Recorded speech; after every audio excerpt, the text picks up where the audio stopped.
الحمد لله والصلاة والسلام على رسول الله وأشهد أن لا إله إلا الله وحده لا شريك له وأشهد أن سيدنا محمدا عبده ورسوله اللهم صل وسلم وبارك على سيدنا محمد النبي الأمي وآله وصحبه أما بعد. My dear brothers and sisters, my dear children, السلام عليكم ورحمة الله وبركاته. Can we remove the echo, please? Okay. Today, inshallah, I'm going to talk about sex education and relationships. A member of the congregation came to me a few weeks ago and he said, Fahim, please try to address this problem. My little boy at school came home and said the school today in the assembly brought two men who kissed each other in front of the children. And this is something, unfortunately, we have to live with. It's a problem.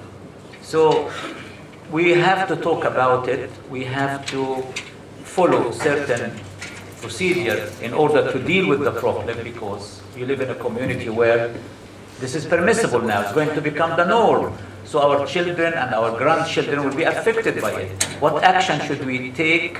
What stories should we tell them?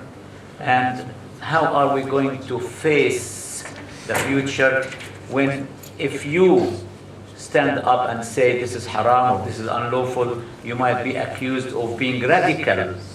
And then the school will report to the child and report you to the police, as it's the new law now. So we need to equip ourselves with the right knowledge to be able to address these issues. We are all aware that sex outside marriage is forbidden in Islam. There is no doubt about that. The same in Christianity, the same in Judaism. Homosexuality is condemned in Judaism, and if the Christians believe in the entirety of the Old Testament, then it is also forbidden in Christianity.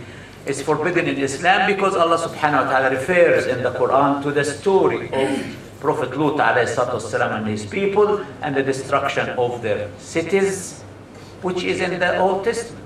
So if I'm going to say to someone homosexuality is haram in the Quran, I'm not going to say in the Quran. I'm going to refer to their own book. So we need to know what is in their book, what is in the Quran, what do we agree with, and the contradictions. Let's talk about sex outside marriage between a man and a woman. Islam condemns zina, fornication, adultery, sex outside marriage. Islam recommends that we should be pure and chaste until we get married. Allah subhanahu wa ta'ala says this, أعوذ بالله من الشيطان الرجيم بسم الله الرحمن الرحيم وَلْيَسْتَعْفِفِ الَّذِينَ لَا يَجِدُونَ نِكَاحًا حَتَّى يُغْنِيَهُمُ اللَّهُ مِنْ فَضْلِهِ. Verse 33, chapter 24, the light. Let those who cannot find the means to get married be pure and chaste until Allah provides from His own means, from His own bounties, from His own sources to help them to get married. Allah subhanahu wa ta'ala also in Surah An-Nur commands the believing men to lower their gaze and be pure and chaste. He also commands believing women to lower their gaze and be pure and chaste and follow certain conduct in the way they dress and in the way they talk and in the way they walk. So what we are talking about, modesty, al-haya, al-iffa, al-sharaf, these are all very big words in Arabic. Al-haya, how to be modest, how to feel ashamed of something you are doing. You cannot go and broadcast it and claim that it is lawful and you can do it and you would recommend it to the others. When we talk about relations between men and women, we have two role models in the Quran. A role model for the boys and a role model for the girls. Now who can remind me? I said it 100 times and I will continue to say it until I die. Who is the role model of modesty for women in the Quran? Maryam, the mother of Isa alayhi salatu wasalam. Allah subhanahu wa ta'ala says in Surah Al-Tahrim, chapter 66, verse 12, وَمَرْيَمَ ابْنَةَ عِمْرَانَ الَّتِي أَحْصَنَتْ فَرْجَهَا فَنَفَخْنَا فِيهِ مِنْ رُوحِنَا, to the end of the verse. And Maryam, the daughter of Imran, who protected her chastity, was pure and chaste, and we breathed into her from our spirit. So she was so proud to be pure and chaste. When the angels came to her to give her the glad tidings of having a son, she said, how can I have a child when no man ever touched me? And I have been pure and chaste all my life. Today the girls are so proud to say, I'm not virgin. They're proud. This is something disgusting, of course. And I'm not talking about only this country. Don't misunderstand me, please. It's happening in all Muslim countries.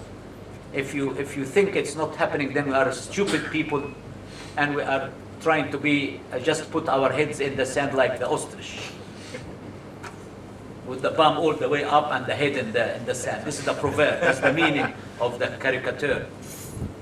No, it's happening. It's happening. So, we have to encourage our daughters to be pure and chaste. Oh, how am I going to get married? You don't get married by having sex before marriage, and then after that you tell me the marriage didn't work out. No. Now, who is the role model of boys regarding chastity in the Quran? Yusuf alayhi salatu wasalam, a beautiful man, a good-looking man, very elegant, very smart. And he was brought up in the palace by a very nice man and a nice woman. The woman was young; she couldn't resist the temptation of such a beautiful man in her presence or in her surroundings. So she tried to seduce him. There is a hadith where the Prophet ﷺ said, 7 people will be under the shade of Allah subhanahu wa ta'ala, or the shade of the throne of Allah on the day of judgment. One of them, one of the 7, a young man, who was invited by a very powerful, beautiful woman to make love to her, and he said, I fear God. How many of us can really resist such temptation? Powerful woman, beautiful woman. She was his master, his mistress. She was in charge of him. She was the lady of the house. She brought him up for a number of years, looked after him. He said, no way. Ma'ad Allah. He said to her, Ma'ad Allah, may God forbid. Innahu Rabbi ahsana mathwa. Your husband is my Lord. He looked after me. He took care of me. Innahu la yuflihu al-zalimun. No way those who would do wrong will prosper. No way. And when she brought him in front of the most beautiful, powerful women in Egypt, in a beautiful banquet, and they all wanted him, all of them, the Quran says that. What did he say? قال رب السجن أحب إلي مما يدعونني إليه. They threatened him, if you don't do it, we'll imprison you. He said, I go to the prison. I don't want the palace, thank you very much indeed. I'm not going to do anything wrong. Thank you. And he went to the prison. Can you imagine? He had the choice to be with the most beautiful, powerful women, or to go to the prison. He preferred to go to the prison. So my dear brothers and sisters, my dear children, my dear grandchildren, I cannot say to my son, go and sleep with every girl in Chigwell or Loughton, and I say to my daughters, no, I lock them in and they can't. No! There is no difference in Islam between a boy and a girl when it comes to moralities, spiritualities, chastity, purity. No! We treat them equally. And I make my message very clear today. There is no difference in the way I treat my daughters and I treat my son. What is right is right. What is wrong is wrong. You have to implement what is in the Quran, not what is in your culture or your habits. So as far as boys and girls are concerned, I came to this country 45 years ago, and people used to feel ashamed to say, oh, this is my boyfriend, or this is my girlfriend. They used to be ashamed. At that time, even no one could dare to say, I am gay. No way. Then things start to, I'm not going to use the word progress. Things started to go down. Yeah, so exactly. So now, is he your husband? No, he's just my partner. Oh, I'm sorry, I'm very sorry. Very sorry. You say sorry, okay, because you assumed he was the husband or she was the wife. Now, you have gay people everywhere. They are so proud they are taking over a big part of the BBC. Big part of the BBC. That's why the government was so keen to please them during the elections so that they will do the propaganda on their behalf. This is the truth. Hospitals, if you work at Webs Cross, large number there, unfortunately, the parliament. And yesterday in Israel, there was a parade, gay parade. And an ultra Orthodox Jew came out with a knife and he knifed 6 or 7 of them because he knew if Israel wanted to exist as a Jewish state, applying the Old Testament, then you know very well that the Dead Sea is not far away from you. You know what happened there. How can you allow it? So this ultra-Orthodox went out and stabbed 6 or yesterday. So, of course we can't do that because we are not allowed to do that. But there are ways of expressing our objection, our concerns. I don't discriminate against you because of your sexuality. I have no right. But if your sexuality is going to affect my business, then I'm sorry. I would say to you, no. You come to the workplace under the influence of alcohol or drug, I would say no, thank you. I have the right, but I don't discriminate. It's a big difference. Your sexuality is your own personal choice, but don't impose it on me, please, or on my children. Don't make it lawful and legal. And don't force me to conduct same-sex marriage. I would rather prefer to resign and disappear. But they are forcing it on priests and churches. So what can we do? So, of course, Allah subhanahu wa ta'ala in the Quran, in so many verses, He condemned both homosexuality and sex outside marriage. Now, let's examine a few of the verses in the Quran regarding the people of Lut and see what did he say to his people. Lut was the nephew of Ibrahim alayhi salatu wasalam. He was not from the villages or the cities of Sodom and Gomorrah. He was not. The Quran says he was his brother. He was their brother. Akhuhum, Lut. But he was not actually from these villages. Akhuhum here, the sense of responsibility, as I say to young people, Assalamu alaikum, my dear son, how are you? He's not my son, but spiritually he's my son. So let me start. And how did his people respond to his message? And what sort of invocation did he say to Allah to save him from these people? What did happen to them and what did happen to the wife? The wife was a sympathizer. She sympathized with them. And there are Muslims today who sympathize with them. They say, they are sick, they have a problem.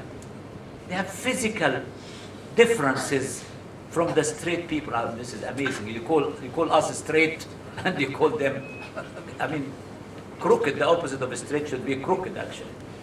And I'm glad that we are recording this. I hope it's working. Let me start with, it's mentioned in the Quran in many surahs, actually in Surah Al-Shu'ara, Surah Al-A'raf, Surah Al-Naml, Surah Al-Ankabut, Surah Hud, Surah Al-Hijr. So it's mentioned so many times with different style, from different angle, using different words. If you could kindly please move forward, everybody please, so that people in the back can sit down.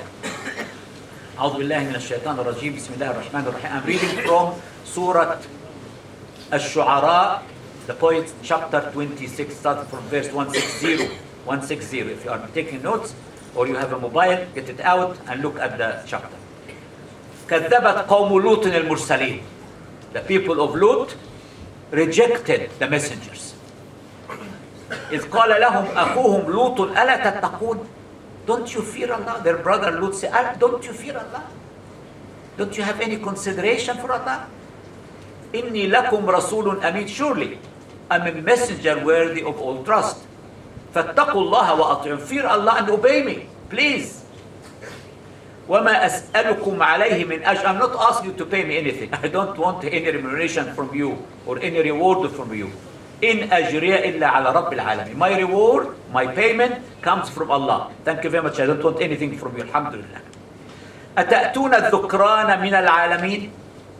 Of all the creatures in the world, you will approach males. وَتَذَرُونَ مَا خَلَقَ لَكُمْ رَبُّكُمْ مِنْ أَزْوَاجِكُمْ. And you leave behind what Allah has created for you as mates, referring to females here. بَلْ أَنْتُمْ قَوْمٌ عَادُونَ. Surely you are people transgressing all limits. So, how did these people respond to him? قالوا لئن لم تنتهي يا لوط لتكونن من المخرجين. Oh Lut, if you don't stop criticizing us and telling us off, we will kick you out of here. We'll take your passport and deport you. لتكونن من المخرجين. If you do not stop or desist, you will assuredly be cast out. قال إني لعملكم من القالين. Surely I do detest what you are doing. And this is something I have the right to say.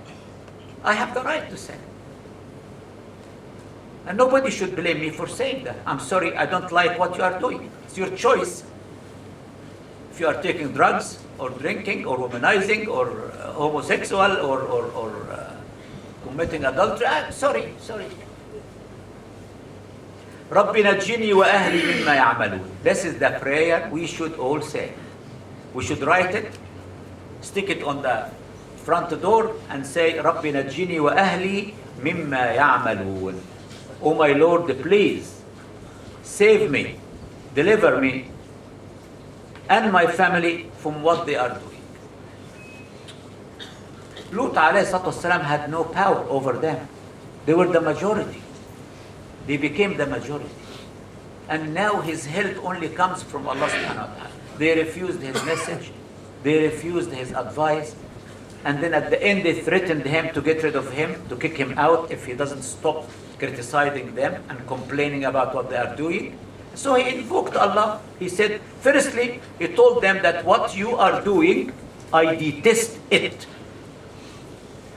Secondly, he invoked Allah, رَبِّ نَجِّنِي وَأَهْلِي مِمَّا يَعْمَلُ. Please, Allah, deliver me from and my family from what they are doing. It's very interesting because Lut alayhi salatu wasalam always prayed for his family. He knew that his wife was evil. He always included her in his prayers. You have the right to pray for your parents, even if they are kafir, as long as they do live. But if they die as kafir, you don't pray for them anymore. That's what Ibrahim alayhi salatu wasalam. Yes, as far as my parents are concerned, if they are kafir and they are still alive, I pray for their guidance. I say, رَبِّ ارْحَمُهُمَا كَمَا رَبَّيَانِي صَغِيرًا. I pray for their guidance. But if they have died as kafir, and I know for sure they died as kafir, then I don't. So Nuh alayhi salatu wasalam was also praying for his son and his wife. Both of them were condemned. After the son drowned, Nuh wanted to pray for his son. Allah said, no, you're not allowed to do that. He has gone as a kafir. He's not from your family. So if you have someone in your family who is not that good, pray for him or for her. The conduct of or the evil conduct of some of our children should not stop us from praying for them. So Allah subhanahu wa ta'ala says, فَنَجَّيْنَاهُ وَأَهْلَهُ أَجْمَعِينَ. We saved him and all his family. إِلَّا عَجُوزًا فِي الْغَابِرِينَ. Except an old woman who been condemned and lingered behind. ثُمَّ دَمَّرْنَا الْآخَرِينَ. And we destroyed utterly the rest. وَأَمْطَرْنَا عَلَيْهِمْ مَطَرًا فَسَاءَ مَطَرُ الْمُنذَرِينَ. We rained down on them a shower of brimstone, and evil was the shower on those who were admonished, but he did not. That was in Surah Al-Shu'ara. Now let me go to Surah Al-A'raf, and then I need to read something from the Bible as well, so we are aware the people of the cities of the plain were shamelessly addicted to vice against nature. Right. Now, I'm reading now from Surah Al-A'raf, chapter 7, starting from verse 80. وَلُوطًا إِذْ قَالَ لِقَوْمِهِ أَتَأْتُونَ الْفَاحِشَةَ مَا سَبَقَكُمْ بِهَا مِنْ أَحَدٍ مِنَ الْعَالَمِينَ. Oh my goodness. And Lut said to his people, you commit lewdness such as no people in creation ever committed it before you. They were the first people to commit such a crime. So it's not far away actually. I mean from the time of Ibrahim alayhi salatu wasalam, because Ibrahim and Lut lived at the same time. إنكم لتأتون الرجال شهوة من دون النساء بل أنتم قوم مسرفون. You practice your lusts on men in preference to women. You are indeed a people transgressing beyond bounds.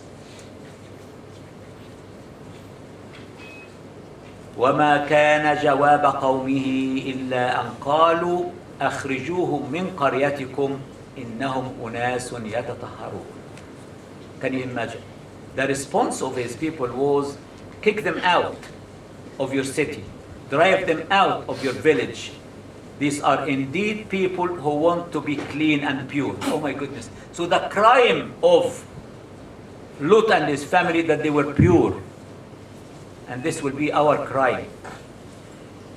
Because we practice purity and chastity, and we condemn homosexuality and sex outside marriage, our crime will be that because we are pure, we should be kicked out.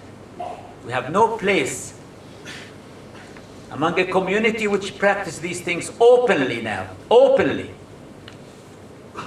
I was in Amsterdam the last weekend. I went to see the artist who is doing the work for one of my books. And I went to hell. I was in hell. I haven't been there for many, many years. Hell. I felt I was in hell. Prostitution around you in every place. And the hashish cafes everywhere. Everywhere. And I said, Subhanallah, what is this? People are walking, they are drugged. You can smell, I never smelled hashish in my life. Now I can smell it everywhere. People are sitting there, rolling their cigarette, putting the hashish in. And I said, what is this? كلا لو تعلمون علم اليقين لترون الجحيم. I saw hell last weekend in Amsterdam, in Holland. It's everywhere in Holland, not just Amsterdam. I said, what is this? How can you bring up a generation who will see and practice all these things? What is this? So the crime of Lut and his family, أخرجوهم من قريتكم إنهم أناس يتطهرون. They are people who purify themselves. So that was the crime. Now let me read a bit from the Bible. So they know that they are not. They know that, subhanallah, you see, that's what we are saying. What's your crime? Your crime are pure. So the opposite, they are there. That's why you have the straight. You are called straight. They know that you are straight. And they know they are not. And they know they are not. How can you have a family? How can you have a family? And the families in Europe are diminishing because they live together and have no children. Or now we have the gay, the lesbians, and the men and the women, and they want to adopt even children. This is unfair. Let me read this bit from it's very important actually. Lut is the Lot of the English Bible. His story is biblical, but freed from some shameful features which are a blot on the biblical narrative. Example, see Genesis 19:30-36 and note 1575-1178. He was a nephew of Abraham and was sent as a prophet and warner to the people of Sodom and Gomorrah. Cities utterly destroyed for their unspeakable sins. They cannot be exactly located, but it may be supposed that they were somewhere in the plain east of the Dead Sea. The story of their destruction is told in the 19th chapter of Genesis. I want you to remember, please, these things. When you argue, you are not going to say, oh, I'm going to read to you from Surah Al-A'raf or Surah Al-Shah. They don't believe in the Quran. What is the point in going and telling them about it? Tell them what is in their own books.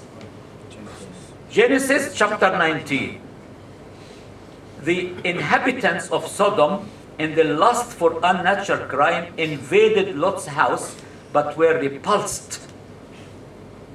In the morning, the angels warned Lot to escape with his family. Then the Lord rained upon Sodom and the plain, and all the plain, and all the inhabitants of the cities, and that which grew upon the ground. But his wife, let me read this again. Then the Lord rained upon Sodom and upon Gomorrah brimstone and fire from the Lord out of heaven, and he overthrew those cities and all the plain and all the inhabitants of the cities and that which grew upon the ground. But his wife looked back from behind him, and she became a pillar of salt. That's Genesis chapter 19, verses 24 to 26.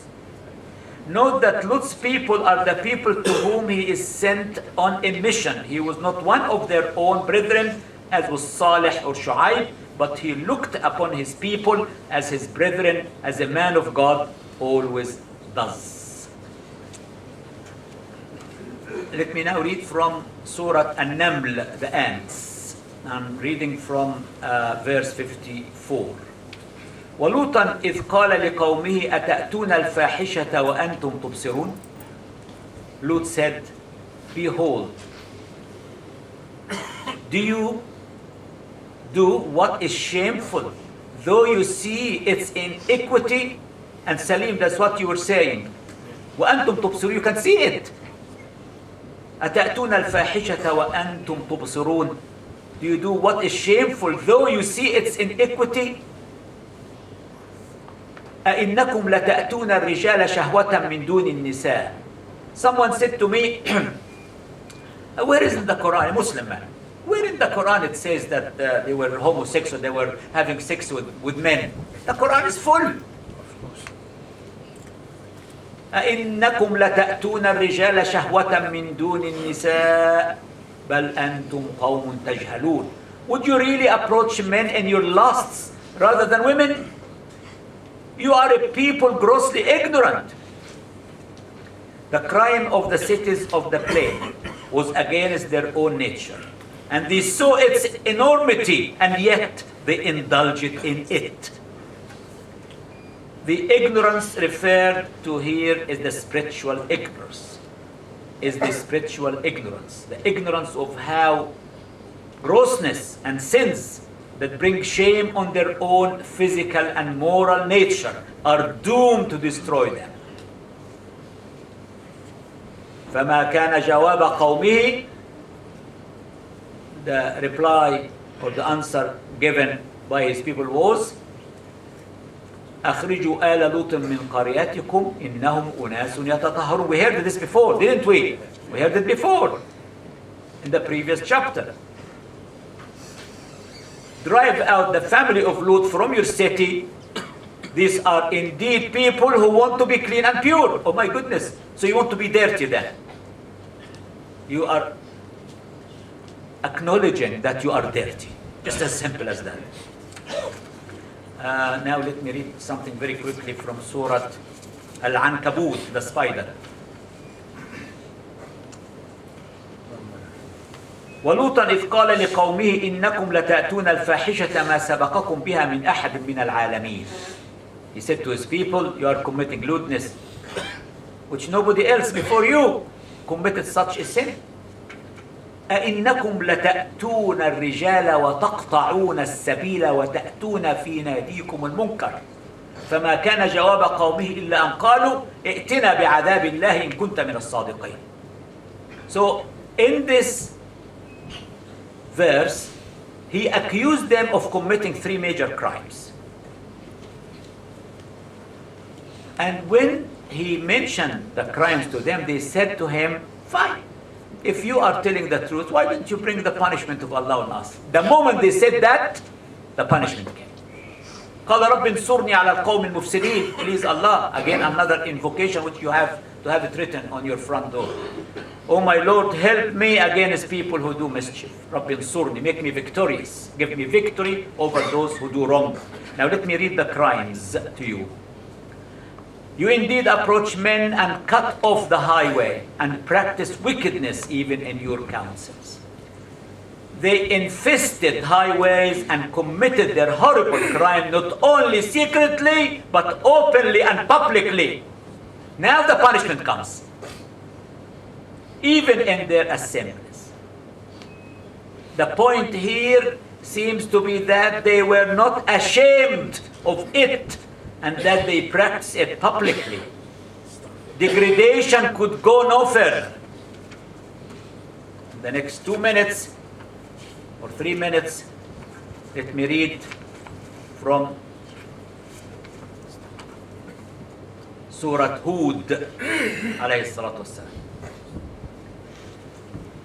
Ibrahim alayhi salatu wassalam was sitting comfortably in his tent or in his house with his wife Sarah. And this is not far away, this is in Hebron actually, not far away from the mosque of Ibrahim alayhi salatu wassalam in Hebron, where Ibrahim and his son Ishaq and Yaqub and their wife are all buried there. Beautiful place to go to, a haunted city occupied by the Israeli army to protect some settlers there. Haunted city for those who went with us to Hebron. So Allah subhanahu wa ta'ala sent 3 angels in the form of men. In the Bible is 2, but in the Quran is 3 because Allah is not talking in the dual. The beauty of the Arabic language, you can tell whether it's 1 angel or 2 angels or more than 2. So the angels went to Ibrahim alayhi salatu wasalam and they were men because Allah says, if I send any angels to this planet Earth, I will send them as men. So Ibrahim alayhi salam saw 3 very decent, good-looking men coming to visit him. They greeted him. They said, Salam. He said, Salam. Now they are visitors. They are guests. And the Prophet ﷺ said to us, Man kana yu'minu billahi wal yawm al-akhir falyukrim dayfa. Whoever believes in Allah and the last day, let him honor his guest. Your guest has rights on you when he comes to your house. Whether he's going to come for few minutes or few hours or he's spending a night, he has rights, a lot of rights. How many of us are aware of the rights of our guests? Have we got any right to go into their room after they have gone out and search their personal belongings and see what did they buy from Harrods or from Primark? What should we do that? No, we can't do that. Yeah. Eat and they don't eat. Even if I'm fasting, voluntary fast, and I have a guest, I have to break my fast to eat with him. Can you imagine? So the guests came. Ibrahim sallallahu alayhi wasallam went straight to Sarah. Sarah, we have lovely guests here. Let's do something. Let's entertain them. So they brought ajl, hanif. Ajl means a calf. My goodness, can you imagine? He didn't bring a chicken or 2 eggs and fried them. No, the man was very old, ancient. He was old. He was so ancient, 100 years old. Sarah was very old. He brought ajl, calf. I want you to imagine the time you take to slaughter the ajl, to skin it, to clean it, and to cook it. My goodness. What a great entertainer. And then he brought it. And he realized that they are not eating. Oh my goodness, what is going on? If you come to my house and you don't eat my food, it means you are my enemy. There's something. Excuse me, there's an elephant in the room. You know this proverb, elephant in the room. So فَلَمَّا رَأَى أَيْدِيَهُمْ لَا تَصِلُ. When he saw that their hands are not reaching, what happened? أوجس في نفسه خيفة. So the angel said, don't worry, Ibrahim. We are the angels of your Lord. We are on our way to loot the village, to destroy the wicked ones. He said, oh no, please. Lut is there. How can you do that? I start to have an argument with them, an argument with Allah subhanahu wa ta'ala.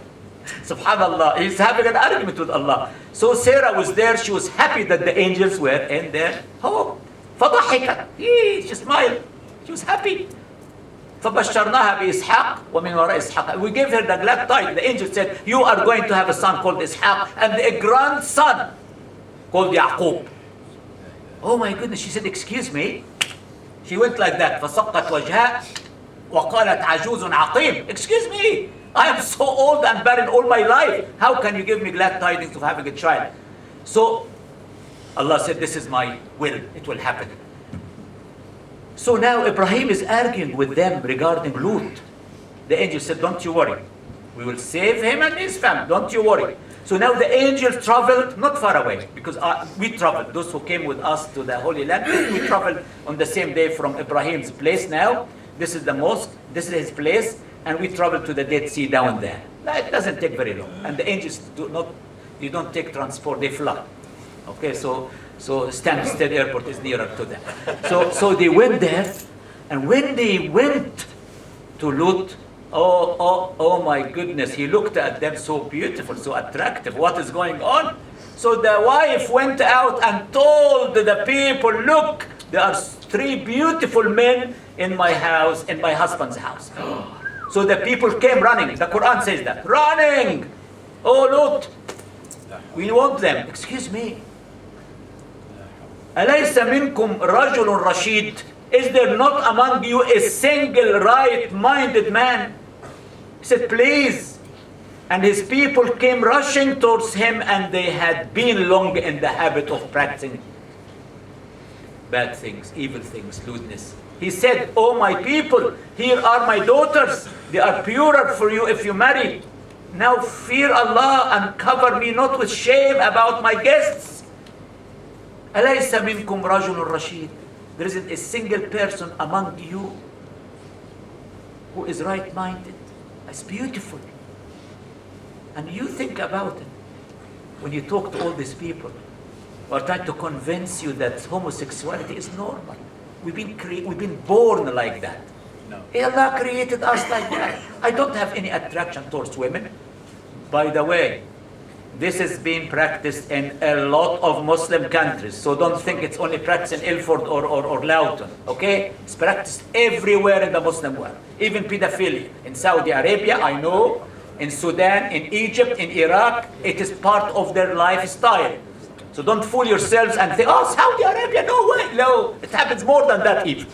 Okay? So let's be practical and not narrow-minded and stupid. So the angel said to him, don't worry.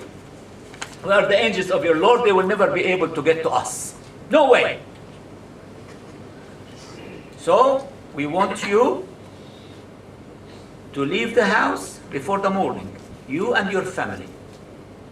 Go out of here. And don't look behind you. And the message was very clear.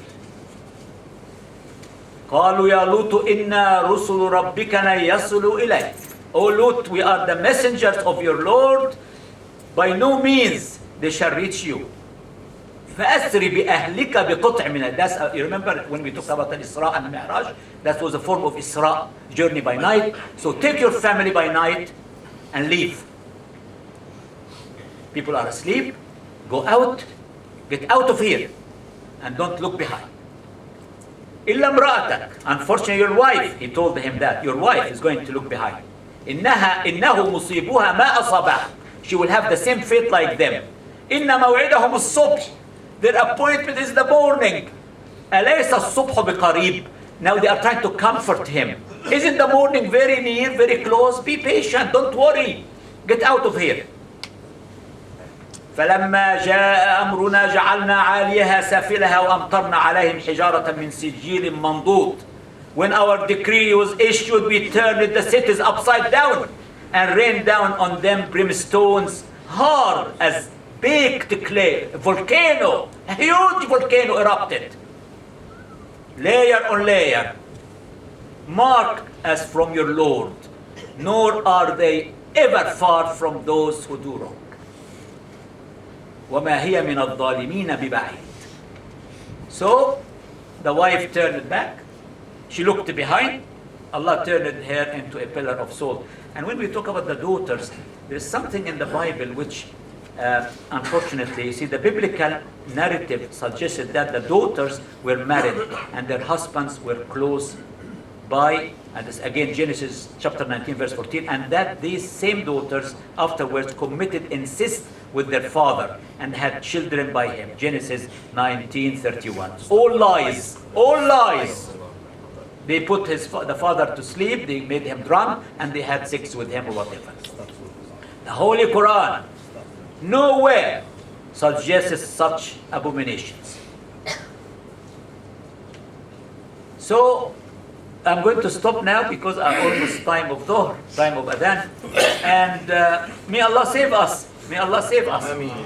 May Allah save us all and guide us all to His right path and protect our children, grandchildren, protect us all. I mean, it is something we have to live with, and we have to be so brave and so educated and so learned to be able to face the challenges without being accused of being radical or extremists. You know now the new government policy, you know that. If suddenly your daughter who's 5 years old and you say, oh, I'm going to give her a scarf, put a scarf on her head, the teacher will say, excuse me, why did you do that? I'm going to report you to prevent. Your daughter is not an adult yet. This is the new law. All the school, the GPs, everywhere. You'll be reported to prevent because you are radical. You are trying to radicalize your children, and this is going to be a problem. Mr. Cameron was talking about all this in his speech in Birmingham. He's talking about... Or you're trying to remain pure. Yeah.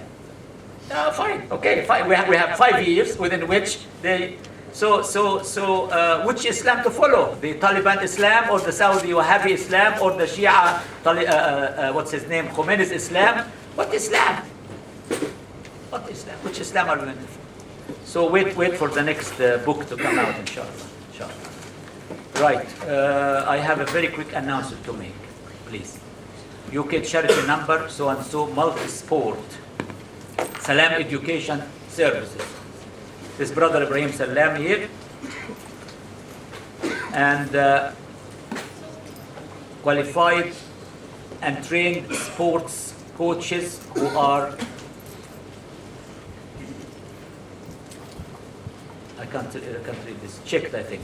Wednesday 5th of August, Thursday 6th of August, Wednesday 12th of August, Thursday 13th of August, Wednesday 19th of August, Thursday 20th of August, from 10 a.m. to 3 p.m. Caterham High School, Caterham Avenue, Ilford. Monday 17th of August, Tuesday 18th of August, 10 a.m. to 3 p.m. Salam Education Center, 25 Redbridge Lane East, Ilford. Trainers and sports were required. Participant to bring packed lunch and plenty of water on the day. Call us on so and so. Okay, £5 per day for members, £10 per day for non-members. We are going to leave it outside, so please, it's a very nice sport days planned to occupy young people during the school holidays. So please try to come. Thank you. Right. Abu Salim and brother Abu Ayman.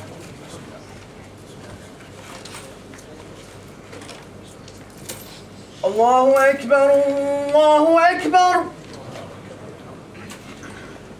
الله أكبر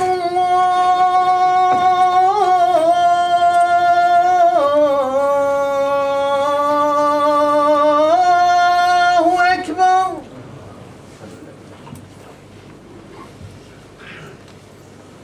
أشهد أن لا إله إلا الله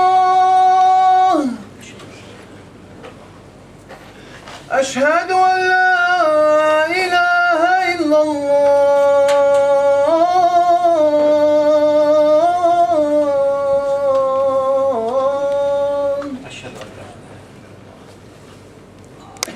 أشهد أن محمدا رسول الله أشهد أن محمدا